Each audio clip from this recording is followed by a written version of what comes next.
So I'm going to get to Dave in a minute with the electoral map. But, Brian, let me ask you about the people part of this. And one of the things we know that Kamala Harris's team was looking for is somebody who could appeal to the white male voter who doesn't love Donald Trump, but maybe is a little uncomfortable with Kamala Harris.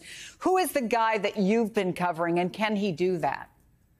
Well, there is a real contrast in biography. I mean, he's not this East Coast guy who went to a big elite college. He went to Chadron State in Nebraska, and he worked his way up. He's basically burst onto the scene in 2006. Nobody even saw him coming in the congressional race. He did it all by himself, really, without a lot of support from the major committees.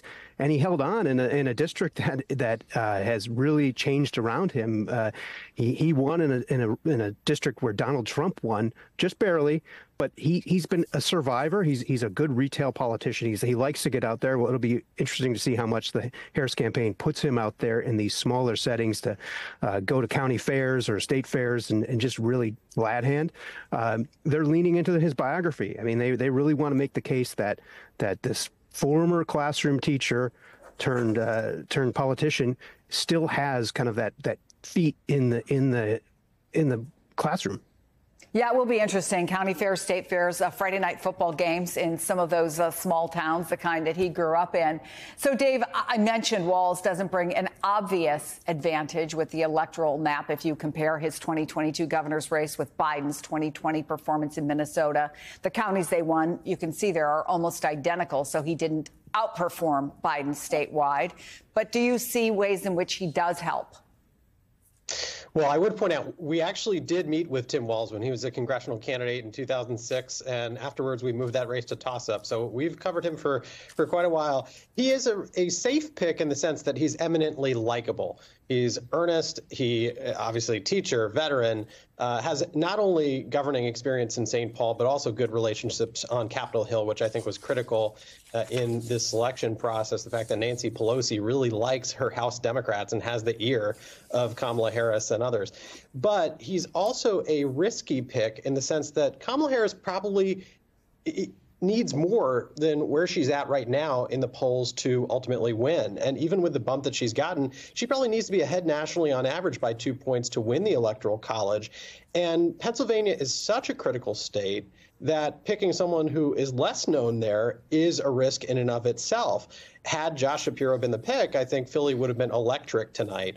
But now I think the mood among Democrats is more excited but curious about who Tim Walz is. Yeah, I have to say, I was looking at the Philadelphia Inquirer, and I think one of the headlines was something like disappointment is setting in. They were kind of hoping for Josh Shapiro. But, Dave, I also want to talk about Minnesota's first congressional district before running for governor in 2018. Again, he represented a seat that is solidly Republican. And as you said, you've been reporting on this district for years. And in 2017, you said its attitude tends to shift quickly. So he presided over a rural Republican-leaning district before, but didn't necessarily translate to other red districts across the state as governor. Is that potentially a window into what we might see in terms of his appeal for Kamala Harris? Yeah, I spent the past few days talking with a lot of Minnesota farmers, some of whom live in his district and, used to vote for him reliably. The issue that really catapulted him in 2006 over a Republican named Gil Gutnick was the Iraq War and the fact that he was a veteran and kind of a mom and pop candidate who broke through at a time when voters were really dissatisfied with George Bush and the course of the Iraq War.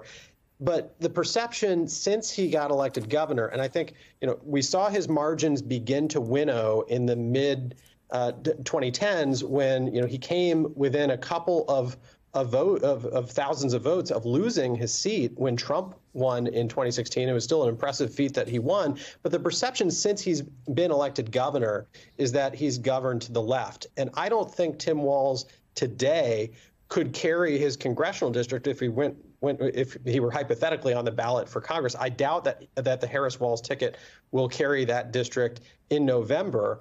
But the goal is to get closer if you're a Democrat.